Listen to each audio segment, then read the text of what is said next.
Hi, come on in. And join in. It's the Very Merry Life. Hi, I'm Mary Hendricks, and you might know me as that relatable AF Mama over on Instagram who hopefully feels like an old friend at this point. And if not, it won't be long till it feels that way as we get raw, unfiltered, and very unapologetic in all things motherhood, marriage, sex, and more. From moments worth savoring to moments worth surviving, get ready to leave feeling seen and supported. You have a friend here now, so hey, take a seat. What's going on? All right. Well, hi, Sarah. Hi. Hi. So I'm super pumped today. A lot of you listening had actually recommended to bring Sarah on because I'm technically a stay-at-home mom, and a lot of the content that I focus on is from a stay-at-home mom aspect. I don't necessarily consider myself that anymore just because my life has become craziness with that, but yeah, I still am home.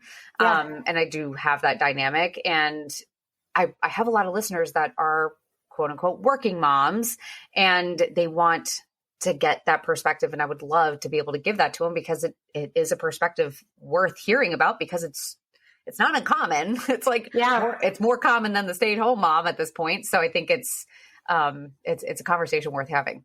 Yeah. I'm excited to be here. Thanks so much. And that's great to hear. Yeah. Yeah. So before we get into it, I'll have you introduce yourself and then we'll just chit chat.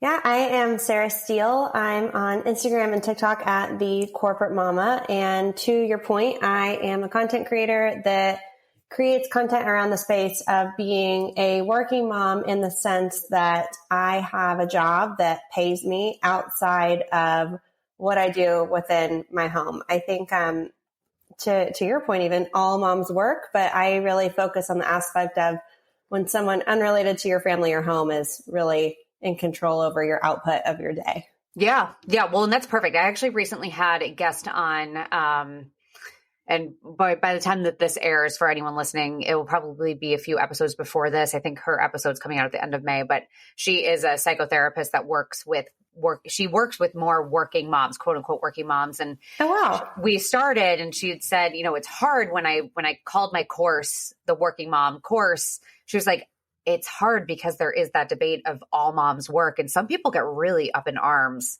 lately. And I've been seeing that, like that whole argument of being like, what do you mean working mom? I am working, like I am home. And we're like, that's not what we're saying. Right. And for the sake of the conversation, like what Sarah said, it's like every mom works. We all know that. I think stay-at-home moms don't earn a tangible paycheck. We work, right, but we aren't tangibly bringing a paycheck in with our name, but you are just as responsible for making that paycheck happen. And I like to just encourage that because I think stay-at-home moms don't feel that way.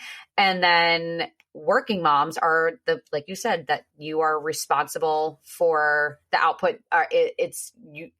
You're working for someone that's not related to you. You're doing something that is of no relation to you, whether it's out of the house, in your house even, and you're tangibly adding a paycheck to your family and having a stake in that game. But it's the same. We're all working. We all know that. I know, but we are. I really consider myself, I tell people I have 3 jobs and I just happen to only be paid for 2 of them. My first is my kind of 9 to 5 corporate day job where I work in marketing. My second job that I am now paid for after some time is the content creation space. And my third job is being a mom. That one is 24/7 and I'm just not paid for that one. Yeah. Well, and I was guest on someone's podcast, and same thing. She brought on working professionals, and she brought me on as someone who, same thing. I do make a living now from my podcast and Instagram and social media and stuff like that. So that is an entirely new dynamic. But I had said, I'm something about working moms. And she's like, wait, you don't consider yourself a working mom? And I was like, it's so hard to like change that language. And I was like, absolutely, I do. And she had said, you mean your second job? Like everything is your second job. Your first job is obviously like motherhood type of thing. And I'm like, yeah, it's like a very hard, it's hard language to kind of wrap your head around. It is hard language. And I've explored and toyed with using some other phrases like corporate mom or career mom, and they're harder to grasp and they're not always correct. For people either, not everyone has a corporate type job and not everyone looks at their job as like their career. Not everyone has the same ambitions or goals or even enjoys work in the same way. So it's tricky. And I try to just like I even talked about this a couple of days ago on my Instagram. I was like, okay, if I'm a working mom, pretend I'm a basketball player and I'm talking about like how hard my day was as a basketball player. I don't expect to see a football player in the comments being like, I had a hard day too. I'm like, of course you did.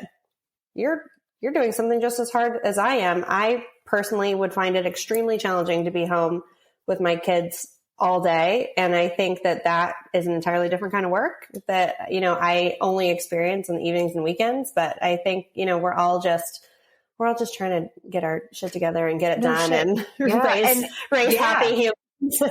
Yeah. And that's the biggest thing. And I think everything is relative. And for some reason, there's such a war. Like there is such a war to see whose struggle is worse. And I think we forget. Worse.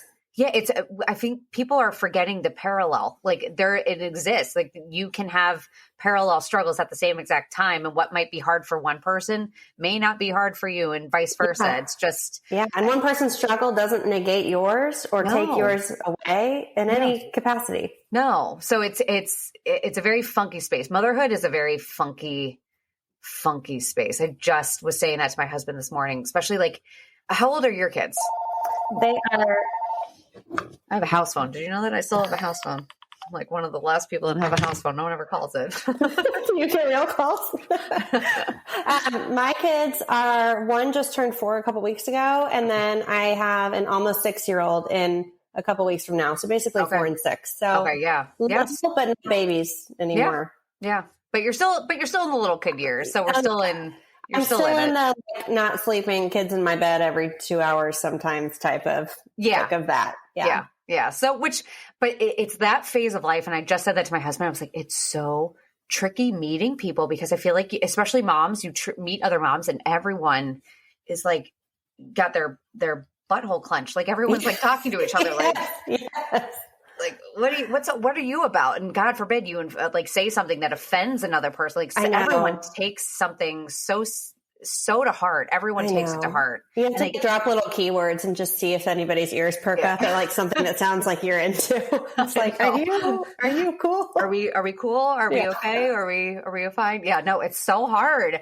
And I feel like that's with the working mom space. It's just, again, it's something like I don't know that struggle. I don't know that struggle of getting out of the house. And I tried it for a little bit. I tried working for a little bit when I had my first. I was a personal trainer. So again, it wasn't like the typical hours of like going from a 9 to 5. It was kind of shift in hourly blocks. Sure. But I tried making it work and it was incredibly difficult because one, what I was making didn't anywhere match what childcare costs because that's just absolutely insane. Insane. Yeah. And then when I did try to go and finally I landed a job where my daughter had the gym I was working at and I got hired at had a childcare center, which was phenomenal. So I could drop her off. However, it's not a childcare center where it's like it's like just one basic room. So she got really bored and she would freak out a lot and I'd get called out to like go calm her down. And if she got sick, I had to keep her home and she got sick a lot because it wasn't like a daycare where they were like scanning for temperatures or any of that. People brought their kids all the time. Like it was a big thing. So she got sick all the time. And then I would have to stay home. And I remember I was probably there. I think I was there for about 3 months and I had already called out like 12 times. And I knew it. Like I knew. And finally, I think it was the final time that I called out because my daughter had a high fever. And I know my manager called me on the phone or texted me. And the moment I got a text, you're like, oh, shit. Yeah. You can just feel it. Yeah. And I finally called him and he like expressed that he was, he wasn't firing me. It was just more like upset that it was like, what's going on and type of thing. And I called my husband right after I got off the phone and I was like, I'm quitting. He was like, why would you do this? Your boss wasn't like that pissed at you. And I was like, because Kev, like I can't give 100% to this job. And that's like, so not like me. I'm kind of one of those people that I loved my job and I loved giving 100%, but I now had something that was way more important than that ever would be. Yeah. And I couldn't make it work. I need to be 100%. Like I needed to be 100% in that and I couldn't. So I was like, bye. And thankfully I could make that work where I was able to stay home. But oh shit, for moms going to work, again, it's a lot. Yeah. It's a lot. And that's what I'm trying to do with my platform that I've built, is like really create a space that allows for community among those moms who feel like they don't have anywhere to turn, and help them feel like they don't have to apologize. I think working moms often feel guilt about something. It's they're either not dedicating everything they have to work, or they're missing big moments with their kids, or in their relationships, their friendships, their families, whatever. I want to help them not feel like they need to apologize for that, because the system was not designed to support all of that being able to be done. The system and world we're trying to operate within is like a bajillion years old now, and it was designed for not this world that we're in. So I hope to just make people feel a little more normal, and that like none of us have it together, and we are all hanging on by a thread, and we're just trying to make it work. I'm always curious too, because you're what state are you in?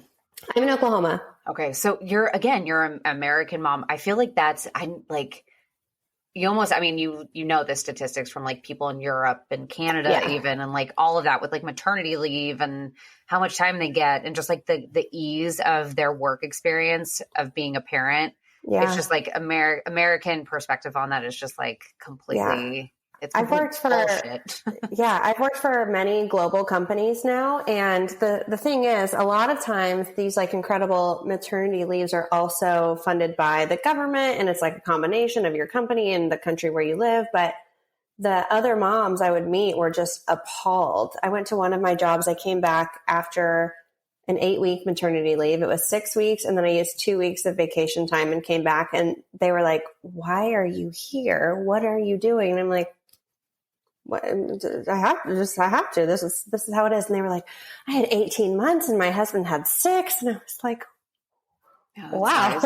Yeah. Wow. I freaking wish that was, My husband didn't even get anything. My husband's a police officer, but he couldn't take off anything. So I had a C-section. He was back at work, I think the day after we got home from the hospital. That's so hard. Yeah. Well, with the C-section, and he went back to work about a week after I had my second, and that was my first C-section. So that was like my first time navigating that. Yeah. And, he was like, I don't feel comfortable. And I was like, well, you have to go back to work. It's kind of one of those things. And unfortunately he's a police officer, and I think he could have taken time. He could have taken unpaid leave, which we don't want to do, but had he done that, it's kind of like a machismo type of thing.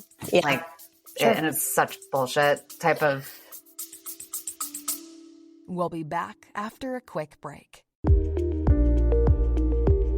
Eye-Opening Moments podcasts are real-life stories of adversity, encounters, and perspectives. They are moments that can lift your spirits, give you some food for thought, or move you. For the introspective mind that likes to reflect, discover, and find solutions or meaning in a complex life, listen to Eye-Opening Moments podcasts. I know. And now like these companies are trying to roll out paid paternity leave policies, and so many dads are not taking it. No. Because similar, whether it be someone's identity, whether it be a perception at work, whether it be like the guy's mentality of like, oh, you don't really need to do that. Like, you're really going to stay home? Like the whole thing needs an overhaul. I know my brother is in California, and whatever company he's at, he got like a shit ton. I think he got like 8 weeks of paternity leave. He got a long time. Yeah. And he could take it whenever. I think he had a year to use it. Use it in various increments. Which was so nice. That way. That's great. Yeah. And he was able to do that. And I remember when he first did it, because when it happened, my dad, who is an older generation, heard about it, and he was like, I'd be careful with taking that, because if they can see that you're replaceable, if they can see, then it's not good. And I think that's the mindset of if you take a break, obviously they have to fill someone in that role, and they're going to see that you can be replaced. And that's shitty. It sucks that that's even a mindset that you have to stress about, because I know you should be able to work and have a family. Essentially, that's what they want, but not really. Absolutely. I know, not really. And then you have, like, with both of my kids, I dealt with PPD and PPA and had a really rough time, and right in the thick of it, I'm like heading back to work. And my husband, with our first, he had 2 weeks. The second, he had a little more time. He had 4 weeks. But even that when you're struggling with so many things in your mind and with your body and like learning how to take care of people and then trying to balance responsibilities that have nothing to do with your family and just being thrown into all of it, it's just a recipe for disaster, really. Yeah. And did you breastfeed at all? I did with both. Okay. So did you breastfeed while going back to work? Did you figure out the whole pumping? I did. So that it was like blocking my calendar. My first job where I was breastfeeding, I was pumping in the printer room. So I would go sit in this little room and lock the door for 30 minutes, like 3-4 times a day. And then my second, I was at a different job that was much bigger. So we had like an official mother's room with like little rooms, which was nice. But yeah, it was still like trying to navigate because this was pre-COVID. So it's like getting your baby to daycare and then getting, all your shit driving and getting to work and like getting there by 8 and then having all your pumping stuff, lugging it with you and finding time within your day that doesn't conflict with anyone else's schedule where you can go hook yourself up to a machine for 20 minutes a few times a day and then go home and nurse all night to have milk to send to daycare. It was like felt like I was living on a farm for a good year. I shared about that on like breastfeeding a little while ago because I breastfed all 3 of my kids for 8 months with my first 2 because they just basically wanted to cut me off cold turkey, which was a great thing. And then my third baby, she actually refused a bottle. And that was hell. But thankfully it was going to say fun times for you. Yes. Mentally draining. But I also didn't have the stress because now I have moms that I know reach out to me and are like, how did you do it? Because I'm going back to work and my baby is not taking a bottle. Yeah. And I'm like, oh my God, I cannot even imagine that. Yeah. But I talked to them about that and I shared and we made it to a year of breastfeeding and that was not my goal. Like I'm not one of those that's like, let's keep going. I was like, let's get you off as soon as possible. But unfortunately you're not making it very easy. And finally we made it work. But I talked about that and I said, we harp up breastfeeding and I think it's a wonderful thing. I think most women agree that it's a wonderful, beautiful thing if it can happen. Yeah. But it is not a system that is set up for success at least in America. Again, going back to it, it's like, how do you do that when you know that that's your schedule that you have to compete up? I would immediately have to get rid of that. That would stress me out. It did. And I think looking back on it now, I think I put unnecessary stress on myself for it just because in my head, I was like, this is what I need to do. This is what's going to be best. And there were times where I like leaked through dresses in the middle of meetings. Like I was going crazy trying to find companies to like ship breast milk while I was traveling on work trips and do things. And I think I also was scared to advocate for myself and that like, this is time I need, like if I'm going to be back at work and also be productive at work, I need to have this time for my body and to care for my child. I was so worried about inconveniencing people and taking too many breaks or doing it not at the right time or like, oh, well, someone really needed to reschedule this meeting. So I'll just skip a pump. And then I'm hopefully not get mastitis this week. Cause like that'd be hell. And I wish I could go back and talk to myself now and just tell myself like, you got to take care of yourself. This place does not matter. Like do what you think is right for you. Do what you think is right for your baby. And at the end of the day, if it's not working, like don't kill yourself over it. Yeah. Either the job or the breastfeeding. Like I did it for a year with my first and then 8 months with my second because he was ginormous and I just couldn't keep up after that long. It's like people are like, what are you feeding this kid? But I wish I didn't feel like I needed to do all of those things and could just like make a call for myself. It would have saved me so much mental anguish. Physical pain. And I know last week, my husband and I went out for like our first outing since like having our baby. It's been a long ass time since we've been able to get out and we went out and I talked to a mom there and we were chatting and we got on the subject of both my oldest and her oldest have a speech delay. And we were talking about that. And she was saying, she's like, I feel so guilty because I'm a working mom. And she says, I go to the office like 4 times a week. And it was during COVID that because she was home so often, they noticed an improvement in their speech. And she was like, I feel so bad. Like, she's like, is it because I'm working that this is happening? And I was like, absolutely not. Like, please do not beat yourself up over that. And I said, did you start working home at the same time that you identified that the speech delay was happening? And she said, yes. And I was like, then it was because you figured out that he had a speech delay and you figured out a different way to communicate with him. It had zero to do with you being in an office, because I'm home with my child all the time and she still has no clue what's going on. So I'm like, it's literally, it does not matter. But I can, like, seeing her and talking to her, you could see how much guilt she carried on her shoulders. And you could see that she needed to say it, where it was just like, I can't even imagine that, like having that one extra thing, because moms, we guilt ourselves over everything. We don't need to guilt ourselves over, that's something out of our control a lot of the time. It's like working it's a necessity. You have to. Yeah. Yeah. And I felt that guilt for sure. And like, I think also, even until my youngest was probably 2, I felt it at an extreme level, and I was still dealing with postpartum anxiety. And I think a lot of that for me manifested as like rage. I would like have the shortest fuse, would get so angry, so upset, usually triggered by something work related and being stressed, and then coming home and they're screaming and meltdowns and babies and kids and like everyone needs something and you just feel empty. Like the guilt is just so unhelpful, and we put it on ourselves, but it's not our fault that we feel guilty. We just don't have the support systems that we need. And we don't, and kind of what we were talking about earlier, it's not easy to find community and mom friends and people to just talk about the hard things and be able to look around and everyone be like, literally, we're all doing that too. Like you don't know that everyone else is dealing with the same struggle, and you feel like the worst mom in the world, and you're like the only one who's ever failed at this, and it's embarrassing and awful, and you're ruining your kids, and it just sucks. It does. We honestly, and I just posted a statistic, like 90% of moms all report feeling lonely because no one wants to talk about it. And when you do, then someone likes to nitpick or make you feel like you should have anticipated it.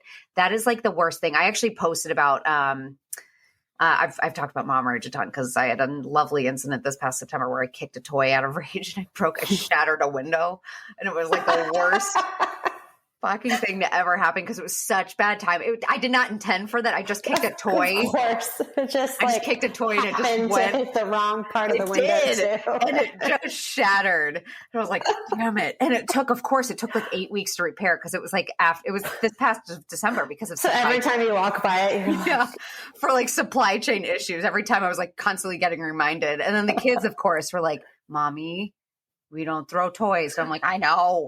Shh. But shut up. But like you care. And then the guilt of like my son yesterday, he's like 3 and angry little child being a 3-year-old. And I guess at school yesterday, he threw a chair. I've gotten those calls too. Yeah. But now I'm going through and I was like, is this because of the toy issue? Like, does he pick this up because of the one incident of me like losing my epic shit? And I'm like, oh God, I don't know. Who cares? But I'm like, I'm going on a tangent on that one, but you really carry the guilt. But I think people really harp on the fact that you should have anticipated. But when you become a parent, you don't know how it's going to be. And a lot of us do anticipate it, except it gets blown to smithereens the moment we actually step foot into. Yeah. There's no way you can prepare for what that actually feels like. No, not at all. Like, where's the manual? And then I joked to myself because I'm like, literally, there are thousands of books about like raising kids, but none of them actually adequately prepare you for like that exact moment, your relationship, your kid, that dynamic. Like you just can't be prepared for it until you do it. I think that's like having kids in general. You don't know what you're getting into until you do it. And then you have to figure it out for yourself. Daily. Yeah. I think I shared something and someone said, I've never understood the quote more from Adam Sandler. And it was the him screaming, all right. But then someone mentioned, I think it's right after in that movie in Big Daddy, he says, God, you were normal yesterday. And I'm like, that is so spot on because you have one sweet kid the day before and then you wake up and they're like choosing violence and you're like, what is going on in your brain right now? And how do I make this work with what's going on in my world? Yeah. Like I don't know about you. I'm like actively every day still working to regulate my own emotions and reactions to things. And then I'm like, okay, these little people who 50% roughly of their DNA is me. We're like two pins, like meeting in this explosion. I'm like, I'm fighting with a tiny version of myself. Yeah. And I don't know how to help them because I don't know how to help myself in this moment. I'm not a therapist. No, because we're like, and I think it's like everyone talks about trauma and stuff like that. Everyone has trauma. Like every single person in this world has trauma. And I think a lot of us don't know it and don't understand it. But once you become a parent, you will know it. Like you will know that there are certain things that come out in you and they're like, where did that come from? And you say things and you do things. But the problem is if you talk about it, now you're a bad parent.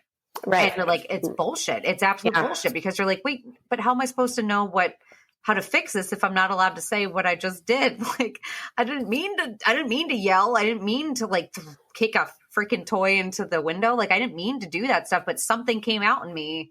Yeah. And people are so quick to shame about that stuff. Like if I've talked about my rage experiences before and just like how I feel.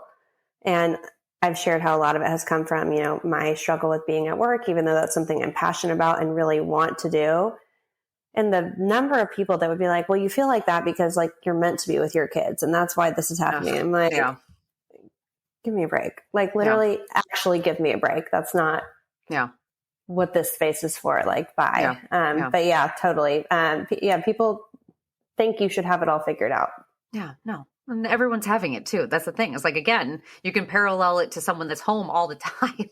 And I'm having the same exact thing. I am with my kids all the time. And I'm still feeling that way. And I have a reel of mine that's going crazy on Facebook right now. It's like me just saying, I don't want to be touched. And it's like me, I don't want to be fucking touched. And I'm like yelling. It's an audio that it's not even my voice. I'm lip dubbing it, but people for some reason don't understand how that works. But people are like, have you never been around? Yeah. They're like, have you never been around kids before? Like, how did you not know that being touched was going to be a part of the deal? And I'm like, do you have children? And if so, it's a completely different ballgame than like you babysitting kids is not the equivalent of having your own children who literally hang on you all day long. You're just gasping for breath and like need a second. Oh.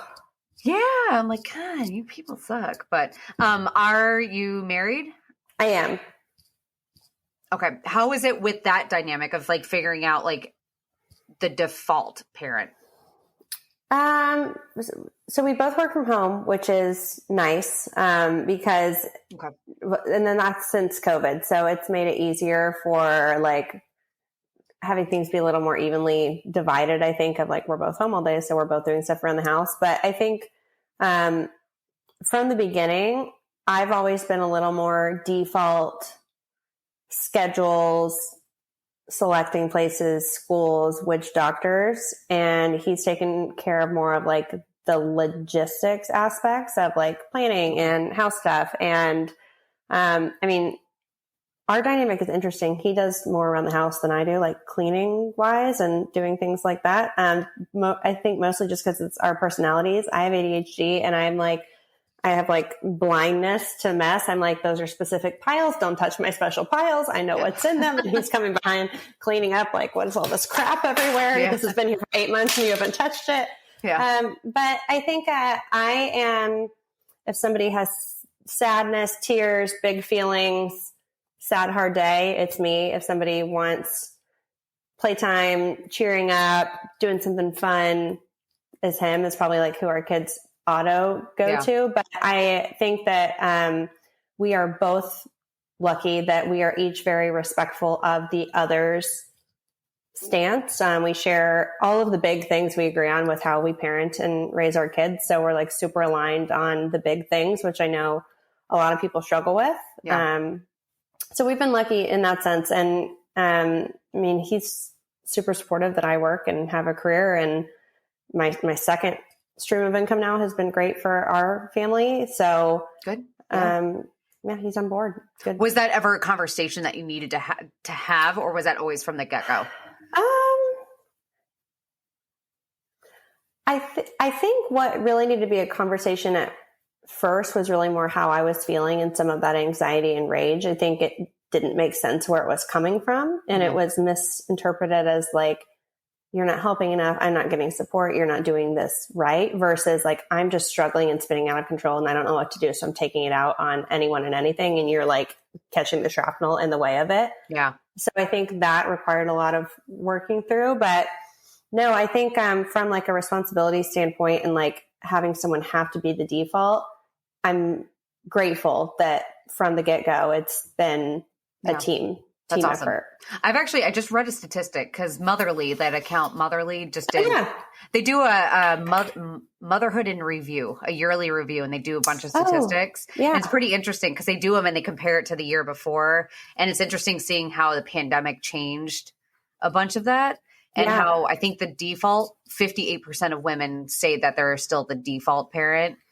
But that's pretty good. Like 58% is pretty darn good in terms of that. It's like evening out a little bit, which I think is like it's a huge topic of discussion. Cause I think that's what a lot of the moms that reach out to me that are quote unquote working moms. Again, those are women that are working outside of the home or inside of the house for something else. Working moms is that they still have the responsibilities to a organization or a business. And then they come home and everything still sits on their shoulders. On them. Yeah. And I hate that for them because I think I think I got, I'm lucky that I grew up with a working mom. My mom was a corporate executive. She just retired about a year and a half ago in her mid 60s. So she's worked my entire life. My dad decided to stay home while I was in middle school. So really for a good part of my life, I'm the oldest of 4 kids. So for the majority of my siblings' lives, my dad stayed home. And at the time that was super uncommon. He had been a Marine and then a history teacher and a wrestling coach. And he was a super like macho gruff guy who started staying home with us. And it was so uncommon at the time that it wasn't like, no one said stay at home dad. He like, people called him, I don't know if you remember this term from like the 90s, like Mr. Mom, like people called him he was Mr. Mom. And that's what he did. And so I think I grew up with a different expectation of what partnership looked like in that way. Yeah. And my mom missed a ton of stuff, but also I can tell you, I can count on one hand the number of meals my mom cooked, none. And like, like the domestic stuff, like she just didn't do it. And that was fine. And so I think I didn't have that laid out for me as like, that is something that should be expected of me. And I kind of just, I like to say that I wouldn't accept it, but hopefully I would have just like gone into a partnership. And if that had been an expectation of me, I would have been like, no. But thankfully we didn't have to have that conversation. I think it just naturally fell that way. I mean, I still bear the mental weight, I think, of a lot of it. I think I worry a lot more or maybe here's one thing that I think is interesting. I think we talk about how moms worry a lot more about kids and like how we're so much more invested in different things. And I'm really curious, this is like going to go off on a tangent a little bit, but I wonder if that is actually the case or if we just can't compartmentalize it the same way. And if the stress like manifests in a different way, because I hope most devoted dads are also worried about these things and also think about them in just a different capacity. It's maybe not all consuming to them, but they're just as worried. Because I think, my husband would be insulted if I was like, I'm the only one who worries about our kids' futures. He'd be like, screw you. No, you're not. Yeah. I think we feel it at like a more cellular level maybe, but I definitely, I think I struggle with that more. Yeah. No, and that's totally true. Cause like my husband, he is a very like stoic, he's like he's a police officer. So he's just like, let's just go to work and like get this shit done. And same vibes. Could be a robot with some of them.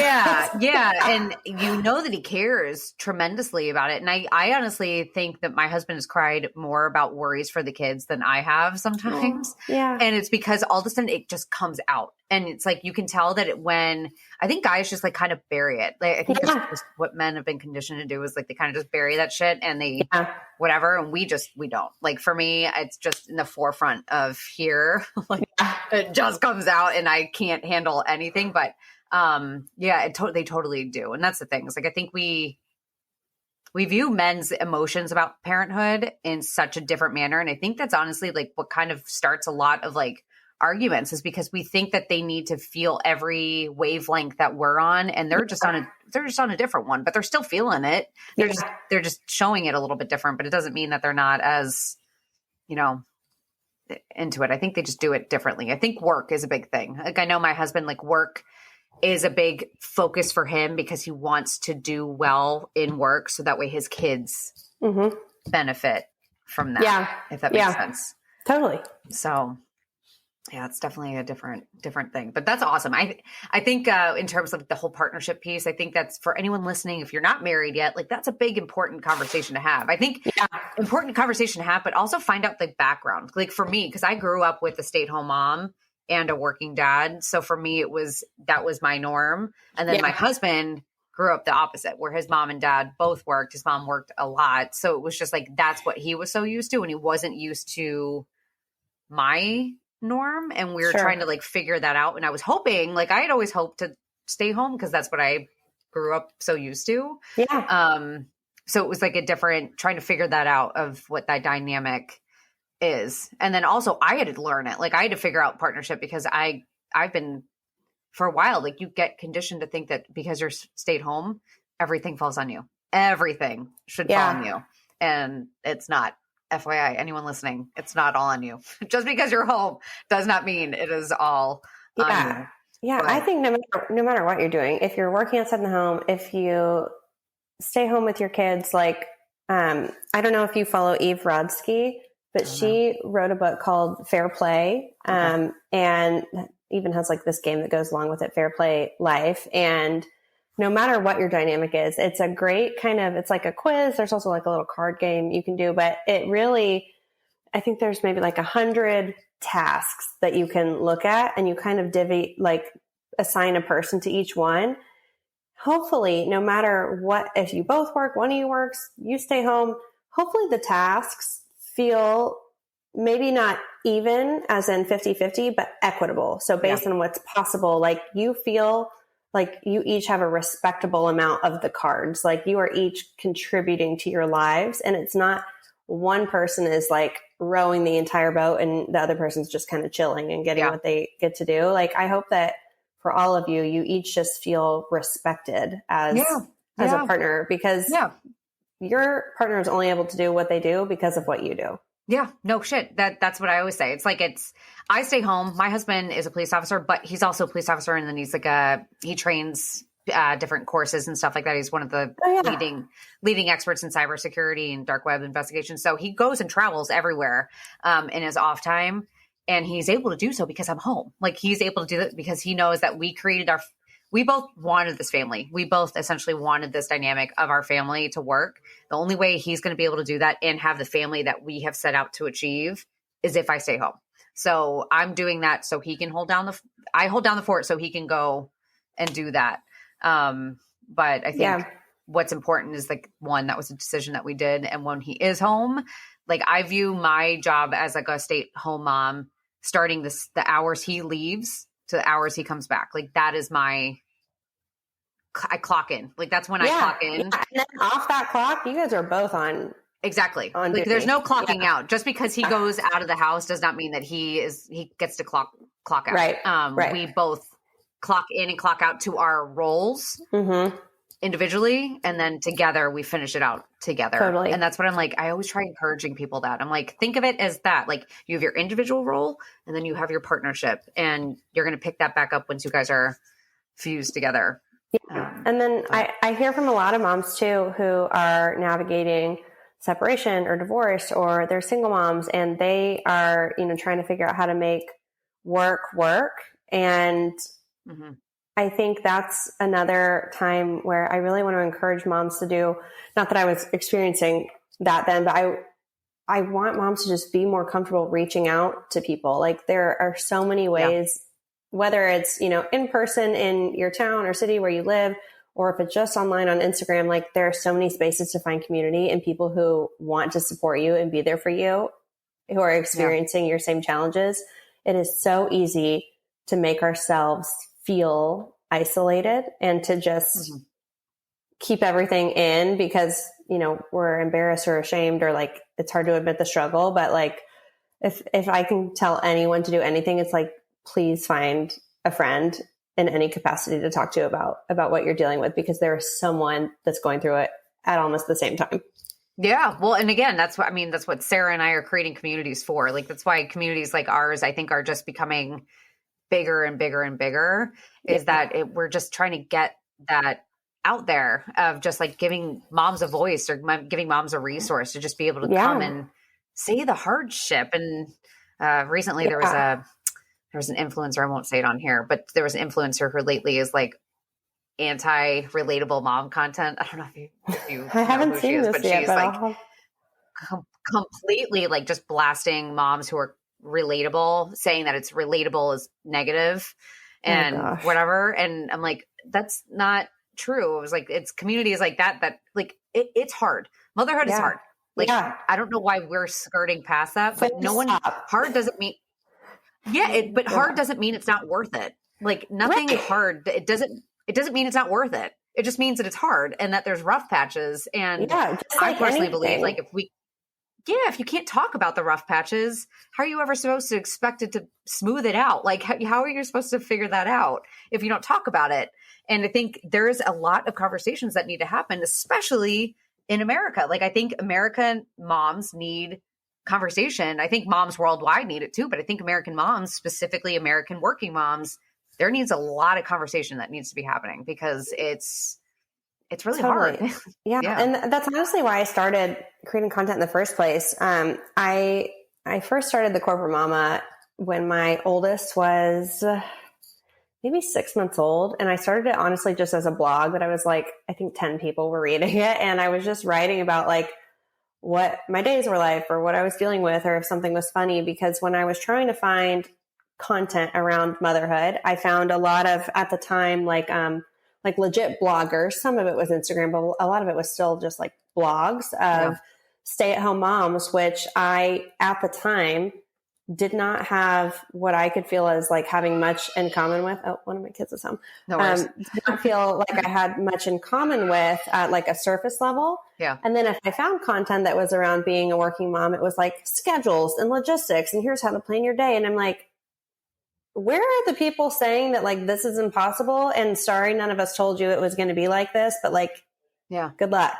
Yeah. And so that's exactly what I'm trying to do is like, hopefully people can come and like bitch about something if they need to, or watch something funny and be like, I'm so glad that wasn't me today, but like, I feel a little better that it's happening to someone else, and just like take a breath, or even just come watch like a video you posted the other day. The potions in the shower. I can't tell you how many times I've been like, I have 5 minutes. Did you watch that? Did you watch that? Yes, I did. Did you watch that? Yeah. I did. But like that made me laugh hysterically because I can't tell you how many times I've been like, I have 5 minutes left of this call, or like mommy is sending a very important letter right now. I will be there in 2 seconds. And I come out and a kid has somehow covered half their body in paint and they have like a marker or they have potions and they're like, look what I made you. And I'm like, God, it's just nice to have somebody else talk about that. And to your point, like, it's all amazing. We wouldn't do it if it wasn't the most incredible experience we had ever dreamed of. If I did not love my kids the way I do, I would drop them off on the side of the road based off of how they're acting right now. So I love 100%. My kids. I'm like, it's a good thing you're cute and I love you because you are getting my last fucking nerve right now. No, seriously. It's like, I had Libby Ward from Diary of an Honest Mom on. I love Libby. Yeah. And she was saying, she's like, people have just lost the ability, the power of and. Like, I can say I'm exhausted and I love this. I am burnt out and I would do it all again tomorrow. Like, people have lost the ability of that and word. And it's just, it's hard. And I actually shared yesterday, like I'm in like a season right now where my older kids, they're 5 and 3. They just beat the shit out of each other all the time. And I'm so tired of it. Like, I'm so done. And I feel like I've just been very short tempered with them and short fused, and it's for good reason. But I feel like I'm just treading pudding at this point with parenthood. And I said that yesterday in my stories, and someone just messaged me saying like, I don't like that you're going through this, but it does make me feel better to know that it's not just me. because again, we feel very alone and thinking that this is just something that we're doing or something's wrong with us. So our kid must be acting like this. It's like, no, your kid's just a kid and they're all kind of jerks. Yeah, sometimes. It's nice to I mean, I know they say like misery loves company in a bad way, but it really is like nice to have those relatable moms who are doing things and experiencing things that they are, because how awful does it feel to just see like the people who only have the highlight reel and you're like, oh wow, your 2-year-old is perfect. That must be so nice for you. Like you've got to have some of the good with the bad. No, and I think misery loves company would be like me coming on and being like, oh my God, my kids are awful. Don't your kids just drive you nuts? Like what like it's not that. It's being like, you know what, my kids are really driving me through. And right now I'm having an ebb in my day and I'm in an ebb of parenthood, but there's also flows and there's also good moments. And then there's the accounts that are like, my